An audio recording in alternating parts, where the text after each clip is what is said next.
She rolled her eyes. "You're not a real man to me, just a sweet friend," when I suggested we take our relationship further. So I hit the gym, changed careers, and found a woman who sees my worth. 2 years later, she's still single, watching my engagement stories while complaining about meeting no good guys. Hey folks, before we jump into the video, please consider subscribing and giving a thumbs up if you like seeing karma work faster than expected. Thank you. Let's dive in. For 18 months, I'd been having what I thought were dates with Jasmine without calling them dates, sharing everything from late-night conversations about her family drama to helping her navigate sponsorship contracts for her fitness influencer career, and honestly believing we were building towards something real. I'm Carter, 26, a soft-spoken accountant here in Portland who genuinely thought our regular dinners at that Thai place on Division, our weekend hikes up Mount Tabor, and the way she'd text me first thing every morning meant we were moving towards something more than friendship. The night I finally worked up the courage to tell her how I felt, I'd planned it out like everything else in my life. Picked the same coffee shop where we'd first met, wore the navy cardigan she'd once said looked good on me, and rehearsed what I'd say about taking our relationship to the next level. "Jasmine, I've been thinking about us a lot lately." I started, watching her scroll through Instagram while I tried to find the right words. "I'd really like to explore where this could go romantically, because these past 18 months have felt like the foundation for something beautiful." She looked up from her phone, and I swear I watched her face cycle through confusion, then something that looked almost like pity, before settling on what I can only describe as mild annoyance. "Carter, you're not a real man to me," she said, rolling her eyes like I just suggested we rob a bank together. "You're just this sweet friend who helps me with stuff. I need someone more alpha, someone who takes charge and has presence, not a numbers guy who wears cardigans and asks permission for everything." The words hit me like a physical blow, but she wasn't finished. "I'm attracted to dominant, muscular types who know how to handle a woman like me. You're just too soft, too gentle, too much like a brother or something." I sat there processing this character assassination while she continued explaining her preferences like she was ordering coffee, mentioning how she needed someone physically imposing who could match her energy and ambition. "I honestly thought you understood our friendship dynamic," she added, looking genuinely puzzled by my romantic interest. "Like, we have great conversations and you're super supportive, but romantically? I never gave you any signals that I saw you that way." The irony wasn't lost on me that this woman who'd been leaning on my emotional support for over a year, who'd called me her closest confidant, and the one person who really gets her, was now acting shocked that I'd misread our connection. "I appreciate everything you do for me as a friend," she continued, "but I just can't see you as boyfriend material. You're not assertive enough, not physically commanding enough, and honestly, you're just not the type of man who makes me feel feminine and desired." I nodded quietly, managing to say, "I understand, and I respect that," while internally feeling like everything I thought I knew about myself and our relationship had just been obliterated.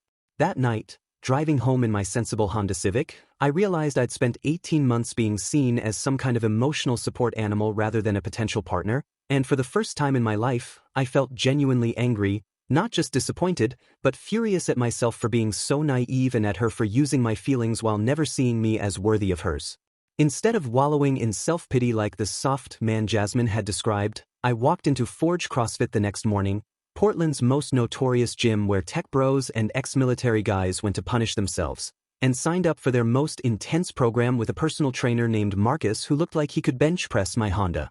I wasn't just going to prove her wrong, I was going to become everything she claimed I wasn't, starting with the body she dismissed and working my way up to the confidence she'd found so lacking.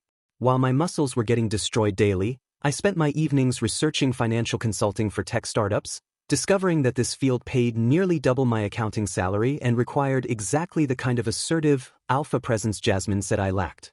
The work demanded presentation skills, aggressive negotiation tactics, and the ability to command a room full of entrepreneurs, everything opposite of my quiet cubicle existence. I enrolled in CPA courses while simultaneously devouring sales technique books and networking strategy guides, transforming my entire approach to human interaction from gentle and accommodating to direct and commanding. 3 months in, when Jasmine texted her usual, "Can you help me with my quarterly taxes? I'm so lost with all these 1099s and business expenses, you're a lifesaver." I stared at the message for a full minute before typing back, "Sorry, I'm swamped with new clients. You'll need to hire a professional." For the first time in our entire friendship, I was unavailable when she needed me, and I could practically feel her confusion through the phone screen. When she followed up with another crisis text about some guy ghosting her after 2 dates, asking for my usual emotional support and analysis, I left it on read and posted a gym progress photo instead, shirtless, showing the muscle definition I'd never had before, with a caption about becoming the man I was meant to be. The responses poured in from people I'd never heard from before, but the one that mattered most never came. Jasmine liked the photo within minutes, then unliked it, then liked it again, and I knew she was staring at this transformation of this sweet friend she'd never seen as masculine enough. 6 months after Jasmine's rejection, I walked into the offices of Apex Financial Consulting wearing a tailored charcoal suit that emphasized my new physique, ready to present my strategy for revolutionizing startup financial planning to 3 venture capitalists who'd either hire me or destroy my confidence forever. The old Carter would have stumbled through the presentation with apologetic body language and tentative suggestions, but the new version commanded the room with aggressive market analysis and bold projections that had these power players leaning forward and taking notes. When I closed my first major deal, a $2.3 million financial restructuring for an AI startup that was hemorrhaging cash, I realized I had natural leadership abilities that had been buried under years of self-doubt and Jasmine's casual dismissal of my potential. My new role required me to negotiate with CEOs, present to boards of directors, and make split-second decisions involving millions of dollars, skills that demanded exactly the kind of assertive, dominant presence she'd claimed I lacked. The transformation wasn't just physical, I was developing this commanding confidence that made people listen when I spoke, trust my judgment, and see me as someone who got results rather than someone who quietly managed spreadsheets in the background. 3 months into my new career, my assistant Michelle intercepted a call that made my entire week. "Mr. Wells, there's a Jasmine Rodriguez on line 2 asking about business consulting for influencer sponsorship contracts," she said with professional politeness. "She says you're old friends and she really needs your expertise." I paused, savoring the irony for exactly 3 seconds before responding. "Please tell Ms. Rodriguez that my schedule is fully booked with priority clients through the next quarter," I said calmly. "Suggest she hire a qualified business consultant from the directory I'll have you send her." The fact that Jasmine needed the expertise of the numbers guy she'd rejected was absolutely perfect, but even better was having an assistant professionally decline her request while positioning me as too important and successful to accommodate her personal favors. My networking game became relentless as I attended every tech conference, startup pitch event, and business mixer in Portland, building relationships with entrepreneurs, investors, and industry leaders who saw me as equals rather than the accommodating friend I'd been to Jasmine. At a venture capital summit, I found myself in conversations with people who managed $100 million portfolios, discussing market strategies and investment opportunities with the kind of confidence that came from being respected for my mind rather than tolerated for my emotional availability. The old social circle where I'd been known as Jasmine's sweet friend Carter was replaced by business networks where I was introduced as Carter Wells, the financial consultant who saved that biotech startup from bankruptcy, or the guy who identified the market inefficiencies that made Kinetic Labs profitable. These people valued my analytical abilities, my strategic thinking, and my track record of success, never once making me feel like I needed to apologize for being intelligent or thoughtful. At the Pacific Northwest Tech Investment Conference 8 months after my transformation began, I was presenting a case study about emerging market financial strategies when I noticed this stunning brunette in the front row taking detailed notes and making direct eye contact in a way that felt both professional and undeniably flirtatious. After my presentation, she approached with the kind of confident stride that commanded attention and extended her hand. "Stella Chen, Quantum Ventures," she said with a smile that was pure business mixed with something much more personal. That analysis of blockchain financial inefficiencies was incredibly insightful, and I have to say, you present with exactly the kind of authority our portfolio companies need. We ended up talking for 2 hours over drinks at the hotel bar, and I was absolutely stunned by how she treated me, not as some sweet friend to be managed, but as an equal whose opinions mattered, whose expertise impressed her, and whose physical presence she openly appreciated. "You know what's incredibly sexy?" she said, leaning closer as I explained my approach to startup financial modeling. "Intelligence combined with confidence and the discipline to completely transform yourself. That takes serious strength of character." The contrast with Jasmine couldn't have been more stark. Here was a woman who managed a $50 million venture capital fund, who traveled internationally for business, who commanded respect in boardrooms full of alpha personalities, and she was actively pursuing me because she found my combination of analytical mind and physical transformation irresistibly attractive. "I looked you up after your presentation," she admitted during our second dinner 3 days later. Your LinkedIn transformation over the past year is remarkable. From senior accountant to financial consultant, those fitness progress posts, the complete confidence makeover, what inspired all that change? When I told her about my wake-up call regarding what I actually wanted from life, she nodded like she understood exactly what I meant. The best men are the ones who refuse to settle for other people's limited vision of who they can become, she said, reaching across the table to touch my hand. I've dated plenty of guys who were already confident, but there's something special about a man who chooses to become everything he's capable of being. Our relationship developed at a pace that would have terrified the old Carter but felt perfectly natural to the new version.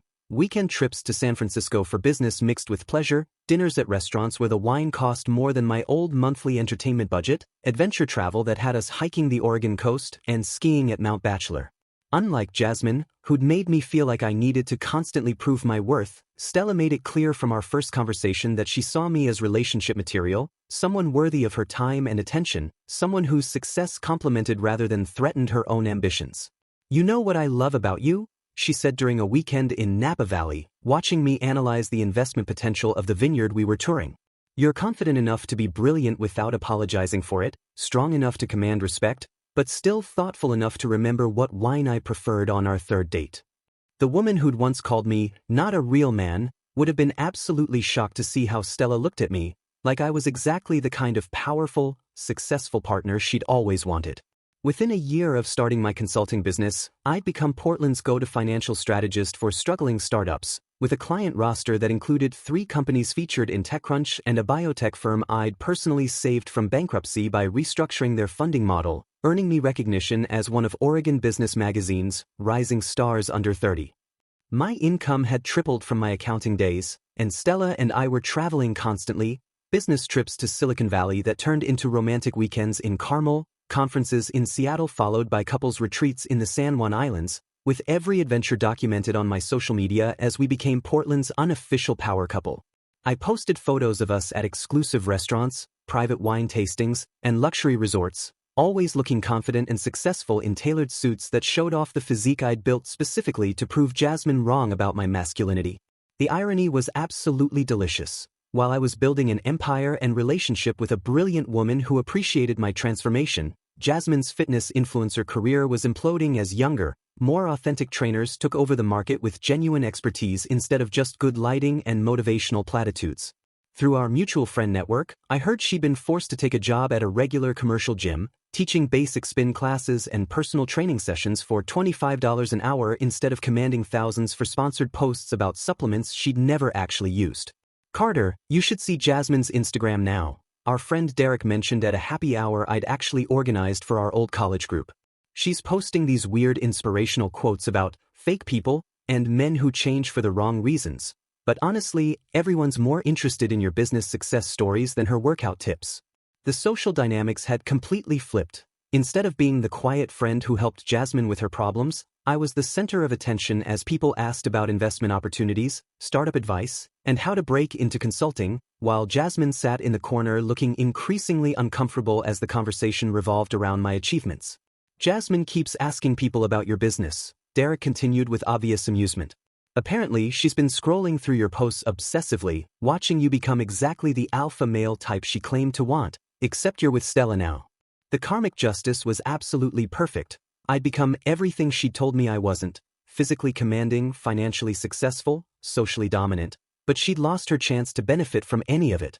When she tried to rejoin our friend group gatherings, the dynamic was painfully obvious. People gravitated toward me for business networking and career advice while her fitness tips felt increasingly irrelevant to a crowd of young professionals focused on climbing corporate ladders.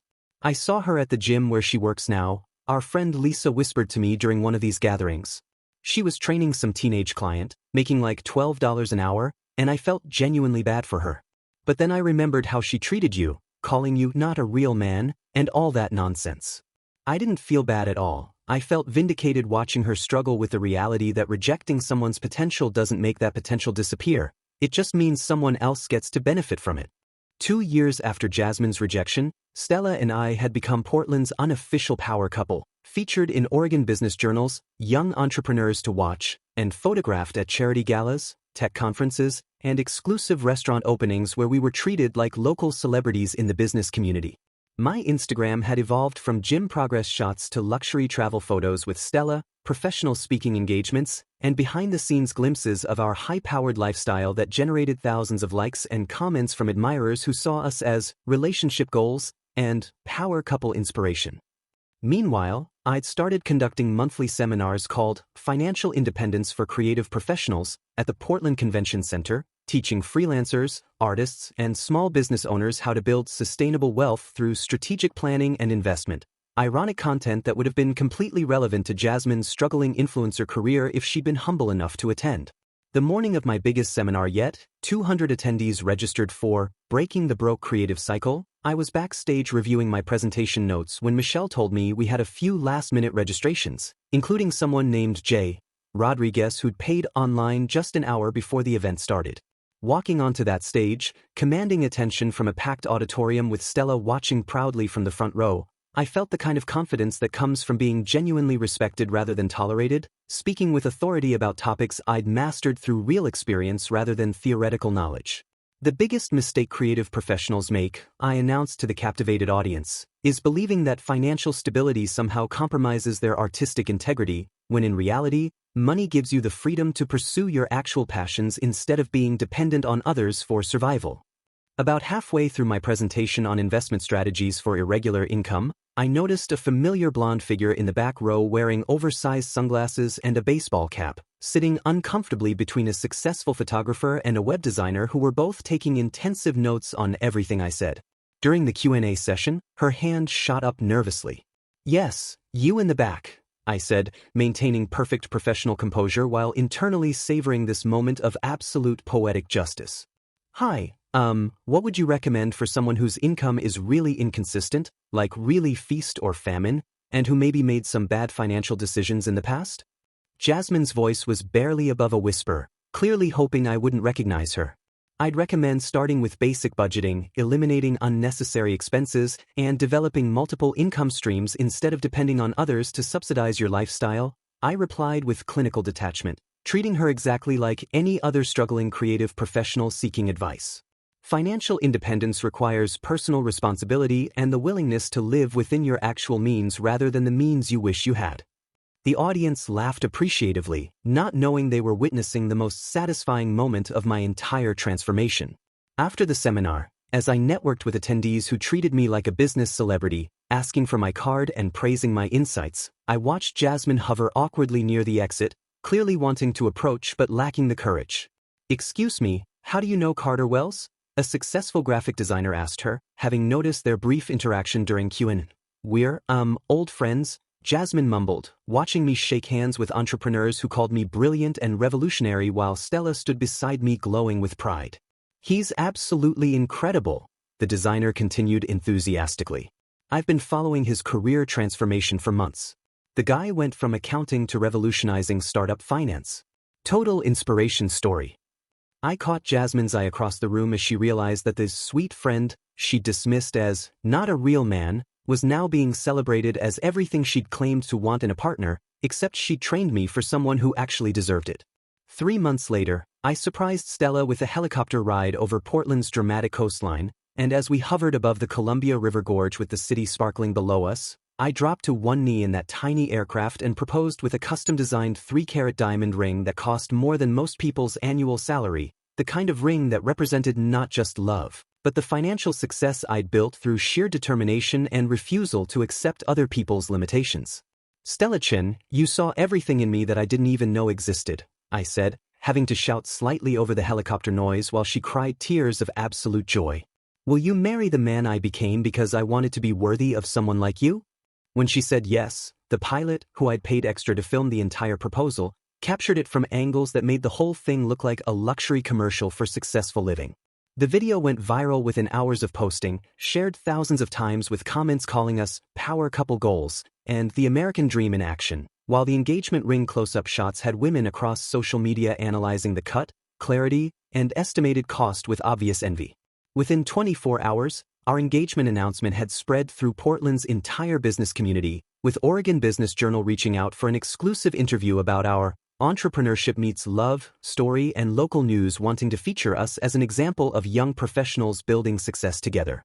The coverage painted us exactly as we were, two ambitious people who'd found each other and decided to conquer the world as a team, with me described as a financial consulting prodigy and Stella as a venture capital visionary.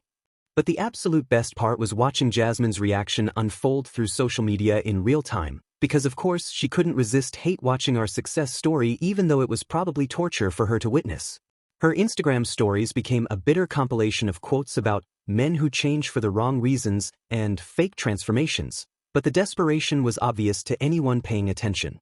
Some people will completely change their personality to impress others. She posted over a photo of herself at the gym where she worked. Real recognize real, and fake recognize fake.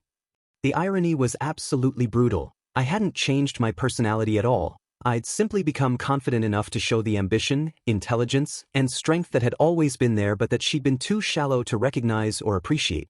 Even better, her fitness clients started asking her for dating advice about landing successful men like the one from her Instagram story, not knowing our history but clearly seeing me as the type of partner they aspired to attract.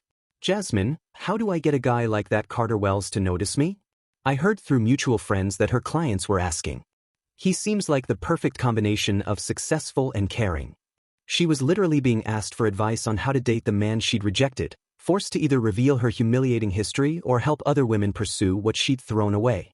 The final twist came when Portland Monthly featured Stella and me on their cover as the city's most inspiring young couple, with a 6-page spread about our individual achievements and shared vision for the future, including details about our planned destination wedding in Tuscany that would cost more than Jasmine's entire annual income.